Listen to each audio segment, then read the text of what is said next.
नमस्कार, मी नाना आहिरे. आवाज in news Marathi चॅनलमध्ये आपलं सर्वांचं स्वागत करतो.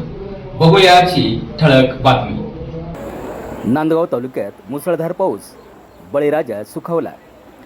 एक मोठी बातमी समोर येते. नाशिकच्या नांदगाव तालुक्यातून कालपर्यंत कडक उन्हाच्या चटक्यांनी होरपळणाऱ्या नांदगाव तालुक्याला आज अखेर पावसाने मोठा दिलासा दिला आहे. गेल्या काही दिवसांपासून तालुक्यात प्रचंड उकाडा आणि कडक ऊन होते. कालपासून अचानक वातावरणात बदल झाला असून विजांच्या कडकडाटासह आणि ढगांच्या गडगडाटासह तालुक्यात मुसळधार पावसाने हजेरी लावली आहे. पाऊस कधी पडणार अशी चातकासारखी वाट पाहणाऱ्या बळीराजाची चिंता या पावसामुळे मिटली असून संपूर्ण तालुक्यात आता आनंदाचे वातावरण आहे.